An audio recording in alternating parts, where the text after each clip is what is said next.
హాస్పిటల్లోని town reading hall ఆవరణలో మహిళా శిశు అభివృద్ధి శాఖ ఆధ్వర్యంలో ఏర్పాటు చేసిన కార్యక్రమాన్ని ఎమ్మెల్యే హెచ్ఆర్ గవియప్ప హాజరయ్యారు. ఈ సందర్భంగా వివిధ దశల్లో విద్యాభ్యాసాల్లో ఫ్రీ స్కూల్ దశ అత్యంత కీలకమైందన్నారు. పిల్లల మనసు చాలా సరళంగా ఉంటుందని, అంగన్వాడీలో పిల్లలకు సౌకర్యవంతమైన విద్య అందిస్తే వారి భవిష్యత్తు ఉజ్వలంగా ఉంటుందని తెలిపారు.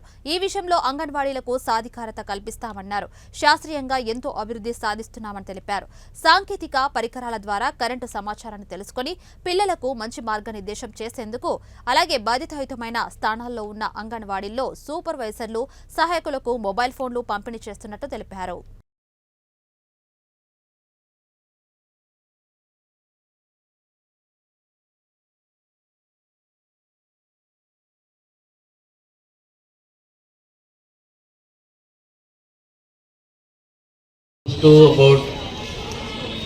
ನಾನು ಮೊನ್ನೆ ನೋಡಿರೋದು 40 ಕ್ಲಾಸ್ ರೂಮ್ಸು, ಅದು 9 ಸ್ಕೂಲ್ಸ್ನಲ್ಲಿ, ಮತ್ತು ಇನ್ನೊಂದು 75 ರೂಮ್ಸು ಹೋದ ವರ್ಷ ಇದರಲ್ಲಿ ನಾವು ಆಗಲೇ ಇದು ಏನು ಸ್ಕೂಲ್ಸ್ನಲ್ಲಿ ಸೋರ್ತಾ ಇದೆ ಅದ್ರ ಬಗ್ಗೆ ಶೀಟ್ಗಳು ಮೇಲೆ ಹಾಕ್ಬಿಟ್ಟು ಕವರ್ ಮಾಡಲಿಕ್ಕೆ ಹೇಳಿದ್ದೀನಿ.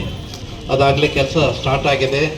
ಈ ವರ್ಷ ಕೂಡ ಏನಿಲ್ಲ ಅಂದರೆ 150 ಇಂದ 200 ಕ್ಲಾಸ್ ರೂಮ್ಸ್ ಎಲ್ಲ ಶೀಟ್ಸ್ನಿಂದ ಕವರ್ ಮಾಡ್ತಾಯಿದ್ದೀವಿ. ಹಾಗಾಗಿ ಯಾವುದಾದ್ರು ಸ್ಕೂಲ್ ಸೋರ್ತಾ ಇದೆ ಅದೆಲ್ಲ ನಾನು DDPI ಮೇಡಮ್ ಅವ್ರ ಹತ್ರ ತಗೊಂಡು ನಾನು ಅದನ್ನು ಏನು ಇಮಿಡಿಯೇಟಾಗಿ ರಿಪೇರಿ ಮಾಡಿಸ್ಬೇಕು, ಅದಕ್ಕೆ ಇಮಿಡಿಯೇಟಾಗಿ ಕ್ರಮ ವಹಿಸ್ತೀನಿ.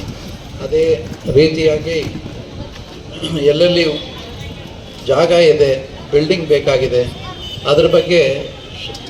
ಅದ್ರ ಬಗ್ಗೆ ಕೂಡ ನಾನು ಏನು ಮಾಡಿಸ್ಬೇಕು, ಬಿಲ್ಡಿಂಗ್ಗಳು ಕಟ್ಟಲಿಕ್ಕೆ ಏನು ಅನುದಾನ ಬೇಕಾಗಿದೆ ಅದ್ರ ಬಗ್ಗೆ ಎಲ್ಲ ನಾನು ಅದು ಕೂಡ ವ್ಯವಸ್ಥೆ ಮಾಡ್ತೀನಿ. ಸಿಟಿ ಬಂದ ಮೇಲೆ, ಯಾಕಂದರೆ ಪ್ರತಿ ವಾರ್ಡ್ನಲ್ಲಿ ಒಂದೊಂದು ವಾರ್ಡ್ನಲ್ಲಿ 3-4 ಕೇಂದ್ರಗಳಿದಾವೆ. ಹಾಗಿರೋದ್ರಿಂದ ಇಲ್ಲಿ ಸ್ವಲ್ಪ ಸಮಸ್ಯೆ ಆಗುತ್ತೆ. ಅದರ ಬಗ್ಗೆ ಸ್ವಲ್ಪ ಸರ್ಕಾರದಲ್ಲಿ ಚರ್ಚೆ ಮಾಡಿಬಿಟ್ಟು ಅದಕ್ಕೊಂದು ಪರಿಹಾರ ಏನು ಕಂಡುಹಿಡಿಬೇಕಂತ ನೋಡಿಕೊಂಡು ಅದ್ರ ಬಗ್ಗೆ ನಾನು ಮಾತಾಡ್ತೀನಿ. ಹಾಗೆ ಅಂಗನವಾಡಿ ಟೀಚರ್ಸ್ದು ಅಪ್ಗ್ರೇಡೇಷನ್ ಇದೇನಂದರೆ LKGದು UKGದು ಅದರ್ತಾ ಇದ್ರಿ. ನನಗೆ ತಿಳಿದಂಗೆ 70% ಟೀಚರ್ಸು ಆಗಲೇ ಇವೆಲ್ಲ SSLC ಪಾಸಾಗಿ ಡಿಗ್ರಿ ಹೋಲ್ಡರ್ಸ್ ಇದ್ದೀರಿ. ಹಾಗಾಗಿ ಇದನ್ನು ನಾನು ತಪ್ಪದೆ ನಮ್ಮ ಸರ್ಕಾರದಲ್ಲಿ ಈ ಸಂದೇಶ ಮುಟ್ಟಿಸ್ತೀನಿ ಅವರಿಗೆ. ಯಾಕಂದರೆ ಇನ್ನೊಂದು 4-5 ವರ್ಷದಲ್ಲಿ most of the teachers will be degree holders ಆಗಿರ್ತಾರೆ. ಇರೋದ್ರಿಂದ ಆ ಸಮಸ್ಯೆ ಬರೋಂಗಿಲ್ಲ ಅಂತ ಹೇಳ್ಬಿಟ್ಟು ಈ ಸಂದೇಶವನ್ನು ಮೂಡಿಸ್ತೀನಿ. ಅದ್ರ ಬಗ್ಗೆ ಏನು ಚಿಂತೆ ಮಾಡೋದು ಬೇಕಾಗಿಲ್ಲ. ನಮ್ಮ ಸರ್ಕಾರದಿಂದ ಈ ಸಮಸ್ಯೆ ಬರೋಂಗಿಲ್ಲ ಅನ್ನೋದು ನಿಮಗೊಂದು ಆಶ್ವಾಸನೆ ಕೊಡ್ತಾ ಇದ್ದೀನಿ. ಹಾಗೆ ಇನ್ನು ಉಳಿಕಿದ್ದೇನೇನು ನೀವೆಲ್ಲ ಹೇಳಿರೋ ಸಮಸ್ಯೆಗಳಿಗೆಲ್ಲ ನಮ್ಮ ಅಧಿಕಾರಿಗಳೆಲ್ಲ ಬರ್ಕೊಂಡಿದ್ದಾರೆ. ಅದರ ಬಗ್ಗೆ ಒಂದು ರಿಪೋರ್ಟ್ ಮಾಡಿಸ್ತೀನಿ. ನಿಮ್ಮ ಅಧ್ಯಕ್ಷರಿಗೆ ಕೂಡ ಒಂದು ರಿಪೋರ್ಟ್ ಸಲ್ಲಿಸ್ತೀನಿ ಅದ್ರ ಬಗ್ಗೆ.